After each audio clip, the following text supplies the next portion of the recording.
मानचित्र पर अंकित जिले का प्रमुख पर्यटन स्थल आभानेरी अब पर्यटकों के आकर्षण का केंद्र बनता जा रहा है। लेकिन इसमें ऐसी क्या खास बात है जो लोग इसको देखने के लिए लालायित हो रहे हैं? देखिए हमारी एक खास रिपोर्ट। आभानेरी दौसा जिले के नाम को विश्व के मानचित्र पर अंकित कर देने की एक आशा। आभानेरी सुंदर, अप्रितम, सुकून देता संसार। आभानेरी शब्द के जुबा पर आते ही चांद बावड़ी और हर्षत माता के मंदिर का चित्रण आंखों के सामने उभर आता है। आभानेरी, जो कि हर्षत माता के मंदिर एवं अपनी विशिष्ट प्रकार की बनावट लिए हुए चांद बावड़ी के लिए प्रख्यात है, और हर्षत माता के मंदिर एवं चांद बावड़ी की ही देन है कि आभानेरी को राज्यग्राम से नवाजा जा चुका है।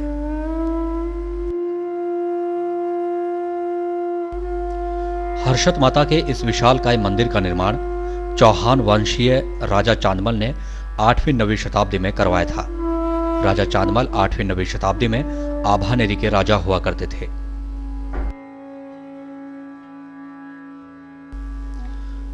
ऊंचे चबूतरे पर 11वीं सदी के शिल्प को उकेरे भव्यता, वह भी ऐसी कि आंखों से किसी को विश्वास ही न हो कि हाथों से इतना कुछ सृजन किया जा सकता है। यह है 800 साल पुराना वर्तमान। दिल में गहरा पैठ कर जाने वाला साकार होता आनंद। वास्तुशिल्प ने इसे नागर शैली का नाम दिया है। समरसता और सरसता का आधार, क्रमिकता से ऊंचाई लेती आकृतियां ठेठ आकाश छूती हुई, मध्य में अनगिनत प्रस्तर स्तंभ, हर एक पर लिखी जीवन की कोई कहानी, सच्ची सरल।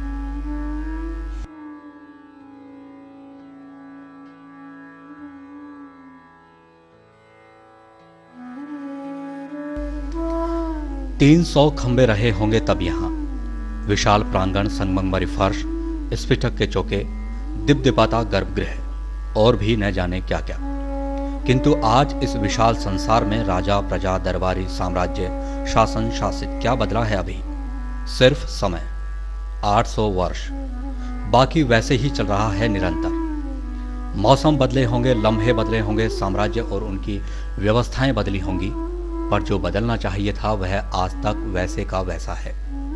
उसमें तिल भर का भी परिवर्तन नहीं आया है। शाश्वत बन गया है वह। अभिलेख सभ्यता की उपलब्धियों को गिना देते हैं, पर जो अकथ्य रह जाता है वह आज तक पहचाना नहीं गया।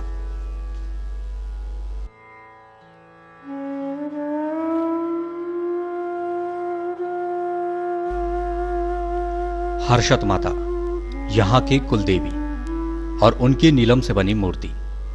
कहते हैं जो उनकी आंखों में एक बार देख लेता था उसे फिर इस संसार की सुध नहीं रहती थी। सम्मोहित हो जाता था वह। दीन दुनिया से बेखबर, अपने में ही लीन परिपूर्ण मानव, विकार रहित, हर अंश उसका समरस हो जाता था धर्म, अर्थ, काम, मोक्ष की पूर्ति के लिए।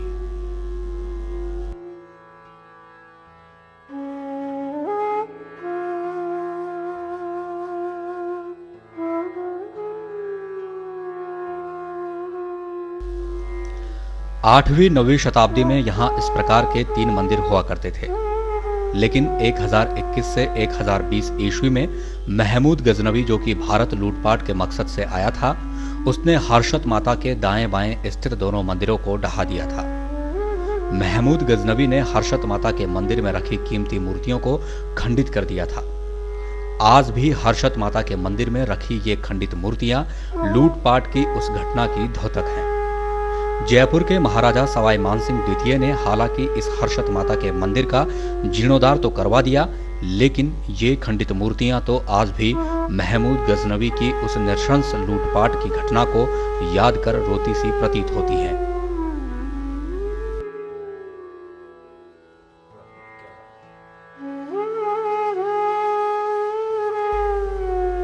हर्षत माता के मंदिर की ताकों में कुछ ऐसी मूर्तियां भी रखी हुई हैं जो महमूद गजनवी की लूटपाट के शिकार होने से बच गई।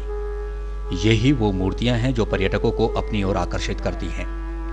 इन मूर्तियों को गौर से देखने पर लगता है जैसे प्रत्येक मूर्ति अपने आप में किसी गौरव गाथा को छुपाए हुए हो। हर्षत माता के मंदिर में रखी प्रत्येक मूर्ति कुछ न कुछ संदेश देती प्रतीत होती है। 8वीं-9वीं शताब्दी के मूर्तिकारों ने बिना किसी विशेष उपकरण के इन मूर्तियों को कैसे जीवंतमय रूप प्रदान किया होगा, यह बात सोचने पर विवश करती है। मंदिर में रखी ये सुंदर मूर्तियां जीवन के धार्मिक एवं लौकिक दृश्यों को दर्शाती हैं।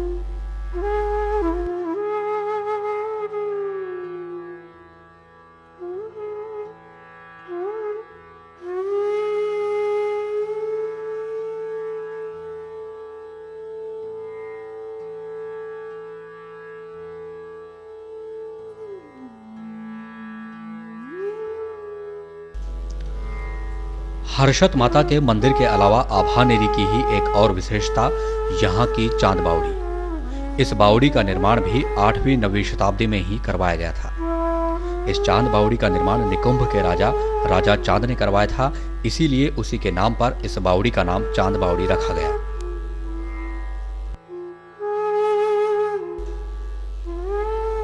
चांद बावड़ी की भव्यता याद दिलाती है 11वीं सदी के गुर्जर प्रतिहार काल की। कला, संस्कृति, राजा महाराजा, समाज, लोग कहते हैं यह सब तब अपने चरम पर था। ठाठ ऐसे कि स्वर्ग लजाए। क्या नहीं था यहाँ? सेना, सोना, सुंदरी, सभ्यता, समृद्धि, संस्कार, समरसता, क्या नहीं था जो बाकी बच गया हो?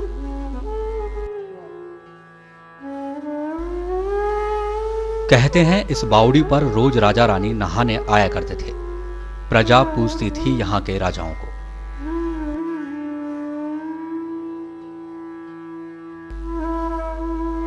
यह बावड़ी का प्रवेश द्वार है। इस प्रवेश द्वार को 16वीं शताब्दी में मुगल साम्राज्य के शासक जहांगीर ने बनवाया था।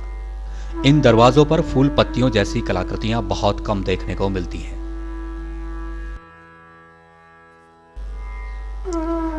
बावड़ी में मुगल काल के बाद मूर्तियों की सुरक्षा के लिए मूर्ति कक्ष बनाए गए। इन कक्षों में कीमती व आकर्षक मूर्तियां रखी गई हैं। इन कक्षों में वो कीमती मूर्तियां रखी गई हैं जो महमूद गजनवी ने आक्रमण के दौरान खंडित कर दी थी। ये अनमोल मूर्तियां महमूद गजनवी के विध्वंसक लूटपाट के इतिहास की गाथा सुनाती प्रतीत होती हैं। यहां रखी मूर्तियां वास्तुकला का अनूठा उदाहरण प्रस्तुत करती हैं। ज्यादातर मूर्तियां गणेश, काली और शिव की हैं, जो गुर्जर प्रतिहार वास्तुकला को इंगित करती है।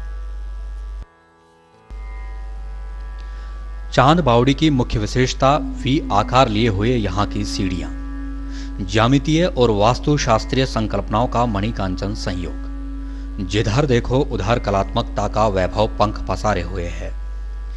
5 मंजिल की इस इमारत में सीढ़ियों की इस अद्भुत स्थिति को देखने पर ऐसा लगता है मानो 5 युग साकार हो उठे हों। सीढ़ी दर सीढ़ी चढ़ता उतरता वैभव, अंतहीन परिकल्पना है।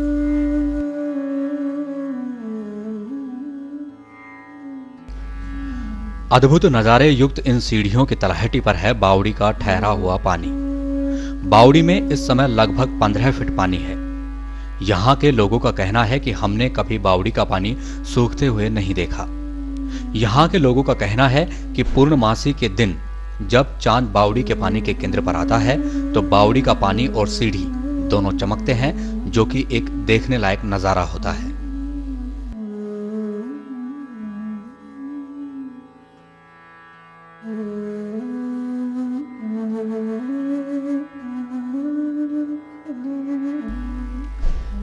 यह बावड़ी उस जमाने के राजा महाराजाओं ने मौज मस्ती के साथ स्नान करने के लिए बनाई थी। इस बावड़ी में 2 स्नान घर हैं, एक बाईं ओर तो दूसरा दाईं ओर। कहते हैं बाईं ओर वाला स्नान घर रानियों के नहाने के लिए और दाईं ओर वाला स्नान घर राजाओं के नहाने के लिए हुआ करता था। इन्हीं स्नान घरों में राजा रानी नहाने के बाद अपने वस्त्र बदला करते थे।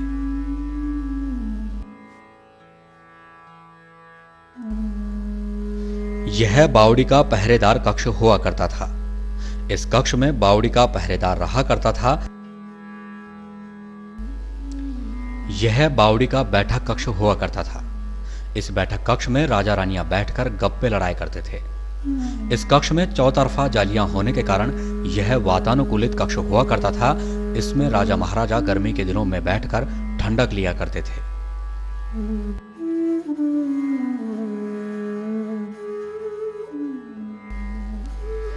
यह बावड़ी का रहट कक्ष हुआ करता था।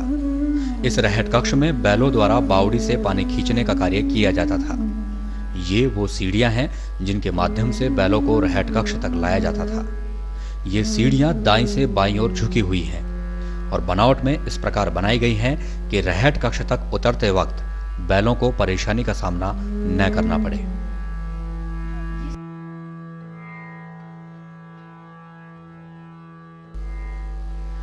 बीते 800 साल बचा खंडित मंदिरों, मूर्तियों, बावड़ियों के लिए एक महान साम्राज्य।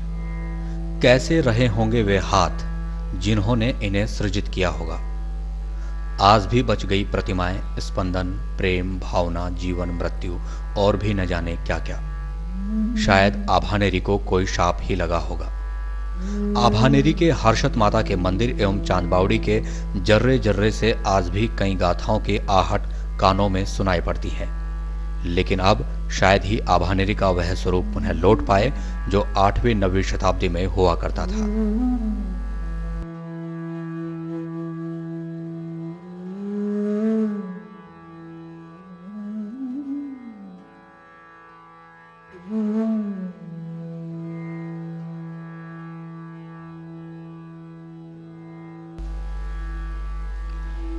लेकिन अगर आज के परिप्रेक्ष्य की बात करें तो सदियों बाद 30 दिसंबर 2008 आभानेरी के उन लम्हों की याद को ताजा करने की एक पहल साबित कर सकता है जो लम्हे आभानेरी 8वीं 9वीं शताब्दी से अपने आप में समेटे हुए हैं।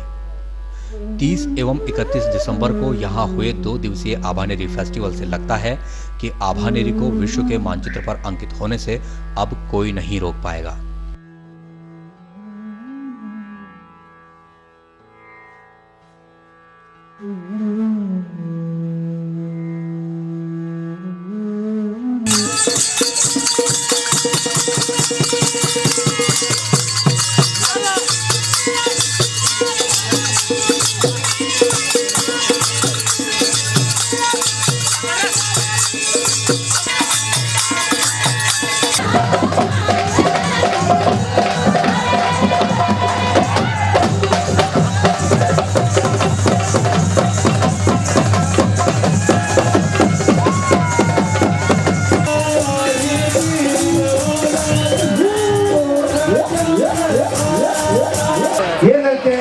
राजपूती घरानों में त्योहारों या किसी खुशी के मौके पे महिलाओं द्वारा किया जाता था।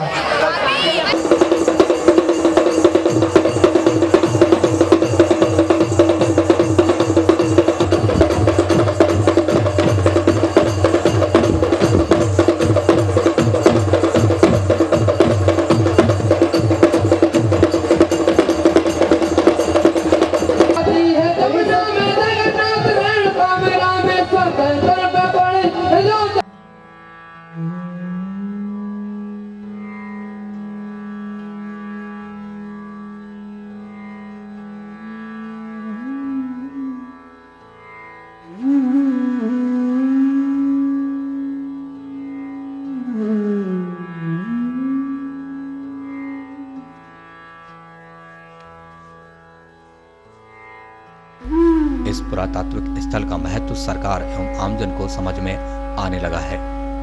पर्यटकों की आवाजाही भी दिनों दिन बढ़ रही है। द फॉल, शलामे इश्क एवं भूल भुलैया जैसी फिल्मों की शूटिंग भी यहाँ हो चुकी है। आभानेरी में 30 व 31 दिसंबर को आयोजित होने वाले आभानेरी उत्सव की गूंज विदेशी पर्यटकों के कानों में गूंज पड़ी है। अब देखना यह होगा कि सरकार इस पुरातत्व स्मारक और पर्यटक स्थल के रखरखाव एवं प्रचार प्रसार के लिए कितना कुछ कर पाती है।